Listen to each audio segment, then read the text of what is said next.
ఏపీలో ఎన్ని పోర్టులున్నా కాకినాడ పోర్టు ఎందుకు రచ్చుకెక్కుతున్నాయి? అక్రమ ఎగుమతులు, అడ్డగోలుగా వ్యవహారాలకు అడ్డాగా ఇక్కడ జలమార్గమే ఎందుకు వేదిక అవుతుంది? రాష్ట్ర ప్రభుత్వం మారిటైమ్ బోర్డు పర్యవేక్షణలోనే పోర్టులను ప్రైవేటు వ్యక్తులు, రాజకీయ నాయకులు తమ గుప్పెట్లోకి తీసుకుని శాసించే పరిస్థితి ఎందుకు వచ్చింది? 5 ఏళ్ల వైసీపీ పాలనలో అదుపు తప్పిన పరిస్థితులే ఇందుకు కారణం. పర్యవేక్షించవలసిన కీలక శాఖల కాసులు కక్కుర్తి పడటంతో బరితెగించిన నేతలు అక్రమాలకు పచ్చజెండా ఊపారన్న విమర్శలున్నాయి. విదేశాలకు బియ్యం ఎగుమతుల ముసుగులో పేదల నోటి దగ్గర కూడా లాక్కుని వేల కోట్లు ఆర్జిస్తున్నారు. వైసీపీ పాలనలో ఆడిందే ఆటలా సాగిందే అక్రమాలు ఇప్పుడు అలాగే కొనసాగుతున్నాయి. దీంతో అక్రమాలకు సపోర్ట్ ఇస్తున్న తెర వెనుక అదృశ్య శక్తులు ఎవరు? ఇందుకే ప్రభుత్వం మారినా హెచ్చరికలే తప్ప చర్యలకు అడుగడుగున ఎందుకు పాటం లేదని చర్చలు నడుస్తున్నాయి.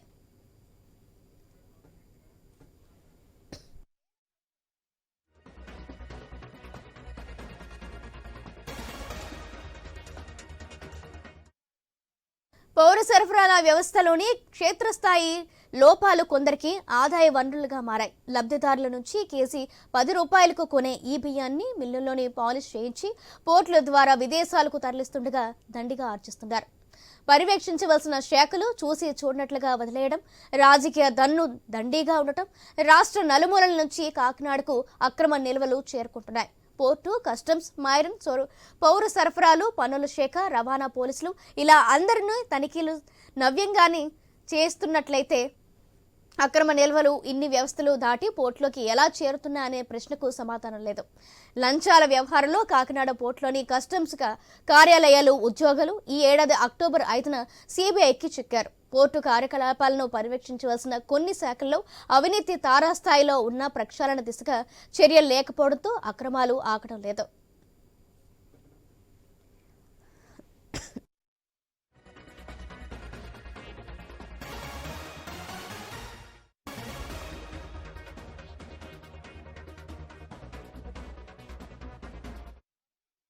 వైసీపీ అధికారంలోకి వచ్చాక రాష్ట్రాన్ని అప్పుల్లోకి నెట్టేసి ఇతర పోర్టుల అభివృద్ధికి నిధులు వెతుకులాట్లోకి కాకినాడ ఎంకరేజ్ పోర్టుకు చెందిన 337 ఎకరాల భూమిని 1500 కోట్లకు 2022లో తాకట్టు పెట్టారు. మరికొంత పోర్టు భూమిని కొందరు నాయకులు ఆక్రమించారు. పోర్టు పరిధిలో షిప్పింగ్ సంస్థలు సరుకు నిల్వ కేంద్రాలు నిర్వహించి లీజుదారులు పోర్టుకు లీజును చెల్లించకపోవడంలో బకాయిలు కోట్లలో పెరిగిపోయాయి. అయితే రాజకీయ అండతో లీజుకు తీసుకున్న విస్తీర్ణానికి మించి భూమి ఆక్రమించి అనధికారిక కార్యకలాపాలు నిర్వహిస్తున్నారు. పోర్టులో అక్రమాలకు తావివ్వకుండా పర్యవేక్షించవలసిన కొన్ని శాఖల అధికారులు ఇక్కడ బినామీలతో వ్యాపార భాగస్వాములుగా అవుతున్నారు. అక్రమాలన్నిటికీ పోర్టు అధికారులే ఊతమిస్తున్నారనే ఆరోపణలు ఉన్నాయి. పోర్టులోని లోడింగ్, అన్లోడింగ్ జరిగే జెట్టీని ఆక్రమించి కార్యకలాపాలు సాగిస్తున్నారని కాకినాడ నగర ఎమ్మెల్యే వనమాడి కొండబాబు ఇటీవలే ఆరోపించారు. ప్రైవేటు పోర్టులో అధిక శాతం వాటా ఓ సంస్థకు జగన్ ప్రభుత్వం కట్టబెట్టిందని తాజాగా మంత్రి నాదెండ్ల మనోహర్ ఆరోపించారు. పైరవీలు, పెత్తనాలు, అక్రమ వ్యవహారాలు నిగ్గు తేల్చాలంటే ప్రభుత్వం సమగ్ర విచారణకు ఆదేశించాల్సిందేనన్న వాదన వినిపిస్తోంది.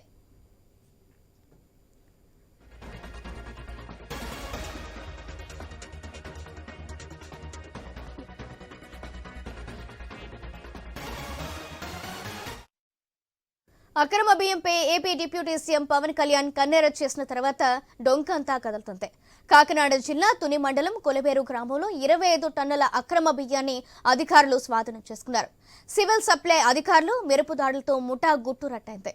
కొలమేరు గ్రామ సరిహద్దుల్లోని కోళ్ల ఫారంలో దాచిపెట్టిన 50 కిలోల బరువు కలిగిన 500 అక్రమ బియ్యం మూటలను గుర్తించారు. ఇవి పీడీఎస్ బియ్యమా కాదా అన్న విషయం నిర్ధారించేందుకు సివిల్ సప్లై అధికారులు శాంపిల్స్ సేకరించారు. లెక్కాపత్రం లేని 25 టన్నుల బియ్యం నిల్వలను స్వాధీనం చేసుకున్నారు. ఈ అంశానికి సంబంధించిన మరింత సమాచారం మా ప్రతినిధి రాజేష్ అందిస్తారు. రాజేష్, ఏవైతే ఏపీలో ఎన్ని పోర్టులున్నా కూడా కాకినాడ పోర్టుకే, ఎందుకంటే ముఖ్యంగా చూసుకుంటే కాకినాడ పోర్టు విశాలంగా ఉండడం, ఇక్కడ చుట్టుపక్కల గొడౌన్స్ ఉండడం, అంటే ఇవి ఎక్కువ నిర్మించిన నేపథ్యంలో ఏవైతే గొడౌన్స్ లో స్టోరేజ్ కోసం ఏవైతే బియ్యం స్టోరేజ్ బాగా ఎక్కువ నిల్వ చేసుకోవచ్చు. అయితే దీనికి ప్రధాన కారణం ఏమంటే కాకినాడ జిల్లాలో కాకినాడ వైసీపీకి సంబంధించి గత ఎమ్మెల్యేగా ఉన్న ద్వారంపూడి చంద్రశేఖర్ రెడ్డి, ఆయన కాకినాడ సిటీ ఎమ్మెల్యేగా ఉన్నారు. వారు తండ్రి కాకినాడ సివిల్ సప్లై చైర్మన్ గా ఆయన విధులు నిర్వహించారు. మరోపక్క ఏవైతే ఏపీ రాష్ట్ర సివిల్ సప్లైకి సంబంధించి ఏపీ రాష్ట్ర రైస్ మిల్కి సంబంధించి అసోసియేషన్ అధ్యక్షుడిగా వారి తమ్ముడు ద్వారంపూడి వీరభద్రరెడ్డి చక్రం తిప్పారు. అయితే ఇటువంటి నేపథ్యంలో చూసుకుంటే రెండు తెలుగు రాష్ట్రాల్లో ఉన్న ఏవైతే సంబంధించి రేషన్ బియ్యం అనే పదం వచ్చేలోకి దాన్ని పీడీఎస్ అంటారు. అంటే పబ్లిక్ కి వెళ్ళవలసిన ఏవైతే రేషన్ బియ్యం ఉందో వారికి వెళ్లకుండా పక్కదో పట్టించి సుమారు 10 రూపాయల నుంచి 17 రూపాయలు వారు కొనుగోలు చేసి దీన్ని పాలిష్ చేసి 70 రూపాయలకి ఏవైతే ఆఫ్రికన్ దేశాలు వారు తరలించే దిశగా అయితే వారు అడుగులు వేస్తున్నారు. ఇటువంటి నేపథ్యంలో చూసుకుంటే అంటే కాకినాడకి ముఖ్యంగా ఓ పక్క యాంకరేజ్ పోర్టు విశాలంగా ఉండడం, చుట్టుపక్కల గొడౌన్స్ ఎక్కువ నిర్మించి స్టోరేజ్ కి వారికి ఎక్కువ వెసులుబాటుగా ఉండడంతో కాకినాడకు సంబంధించి కాకినాడ పోర్ట్ ని అనుకున్నారు. అంటే ముఖ్యంగా ఏవైతే విశాఖ జిల్లాకు సంబంధించి విశాఖ పోర్టు అలాగే కృష్ణాపట్నం పోర్టు ఉన్నప్పటికి కూడా కాకినాడ పోర్టులో అంటే దీనికి సంబంధించి యాంకరేజ్ పోర్టులో వారికి రేట్లు తక్కువగా ఉండడం, మరోపక్క ఏవైతే కాకినాడ ఎక్స్ఎమ్మెల్యేగా ఉన్న ద్వారంపూడి చంద్రశేఖర్ రెడ్డి అండదండలతో ఇవన్నీ ముఖ్యంగా వారు అడుగులు వేయడం. అంటే దీనికి సంబంధించి కాకినాడ పోర్టులో గత ప్రభుత్వాలు చూసుకుంటే ద్వారంపూడి చంద్రశేఖర్ రెడ్డి వారు గ్రీన్ ఛానల్ అంటే ఏవైనా అవయవాలు ఏమైనా ఉంటే దాన్ని అంబులెన్స్ తరలించడానికి గ్రీన్ ఛానల్ అంటారు. అయితే దాన్ని రైస్ మాఫియాకి గ్రీన్ ఛానల్ గా ఉపయోగించారని చెప్పి ఎవరైతే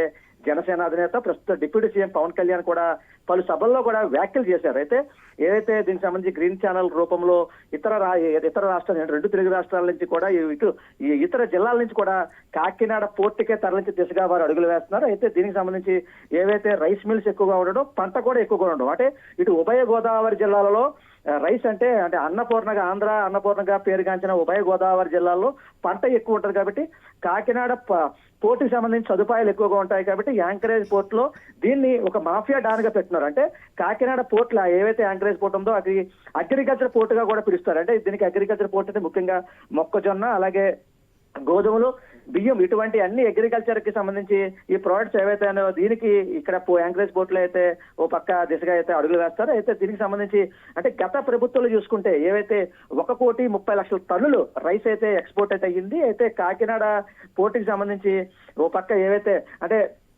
దీనికి సంబంధించి అంటే ఈ క్యాపబిలిటీ ఉండడంతో ఒక వేర్ హౌస్ అలాగే లారీలు అంటే ముఖ్యంగా కాకినాడ ఏవైతే ట్రాన్స్పోర్ట్ సంబంధించి ఓ పక్క అంటే రెండు తెలుగు రాష్ట్రాల్లో కూడా కాకినాడ పోర్ట్ అంటే కాకినాడ పోర్ట్ కి ముఖ్యంగా దీనికి సపోర్ట్ ఏమైనా ఉందంటే లారీలు ట్రాన్స్పోర్ట్ ఎక్కువ ఉండదు కాబట్టి కాకినాడ పోర్ట్ కి దీన్ని అడ్డగా తీసుకుని ఇదంతా చేశారు. అయితే దీనికి సంబంధించి బాజీలు అన్ని వెసులుబాటు ఉండడం ఇవన్నీ సదుపాయాలు ఉండడంతో కాకినాడ పోర్ట్ నే అండదండలుగా చూసుకుని ఏవైతే రైస్ మాఫియా అయితే అండదండలుగా చూసుకుని అంటే కోట్ల రూపాయలు వెనకేసుకున్న పరిస్థితి కనబడింది. అయితే ఇక్కడి నుంచి ఎక్కువ ఎగుమతి ఏవైతే ఉందో దానికి సంబంధించి సౌత్ ఆఫ్రికా దేశాలు అలాగే వెస్ట్ ఆఫ్రికా దేశాలు అంటే ఇతర కంట్రీస్ కూడా ఎక్కువ వెళ్లే పరిస్థితి కనబడింది. అయితే దుబాయ్ సింగపూర్ కూడా వెళ్తాయని చెప్తున్నారు. అయితే ఇక్కడ నుంచి ఏవైతే అంటే రైస్ ఏవైతే ఉందో దాన్ని 36 నుంచి 45 రూపాయల దాకా కొనుగోలు చేసి దీన్ని 70 రూపాయల దాకా అమ్మకాలు అయితే చేసే పరిస్థితి కనబడింది. అయితే ముఖ్యంగా అంటే ఇతర దేశాలలో ఏవైతే ఉన్నాయో అంటే డి గ్యాంగ్ అంటే ద్వారంపూడి చంద్రశేఖర్ రెడ్డి గ్యాంగ్ ఏవైతే ఉందో వారి బ్యాచ్ అంతా కూడా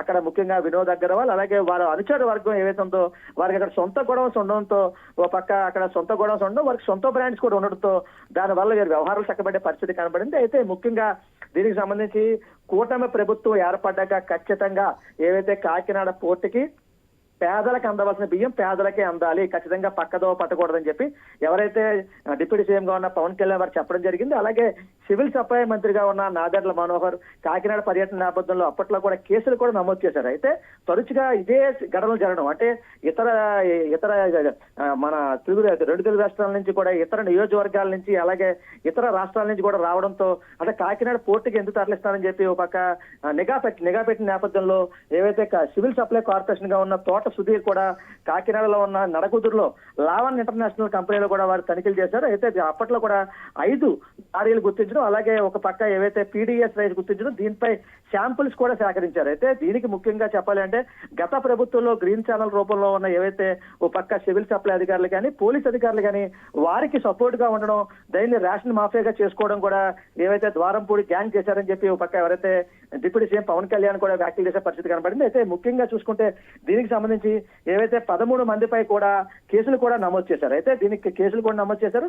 అయితే దీనికి అంటే ఏవైతే పవన్ కళ్యాణ్ వచ్చిన నేపథ్యంలో ఒక పక్క స్టెల్లాషిప్ ఏవైతే ఉందో స్టెల్లాషిప్ లో కూడా సుమారు 640 టన్నుల రైస్ గుర్తించాము. దాంతో కూడా 100 టన్నులు గుర్తించిన నేపథ్యంలో దీనిపై కూడా ఓ పక్క సివిల్ సప్లై అధికారులు కూడా దీనిపై శాంపుల్స్ తీసి సేకరించి దీనిపై పూర్తి విచారణ చేపడుతున్నారు. అయితే దీనికి సంబంధించి ఓ పక్క ఎవరైతే జిల్లా కలెక్టర్ షగిల్ షణ్మోహన్ ఇప్పటికే ఏవైతే సంబంధించి దీనికి సంబంధించి నిజ నిర్ధారణ కమిటీ అంటే 5 శాఖలకు సంబంధించి నిజ నిర్ధారణ కమిటీ కూడా వేయడం జరిగింది.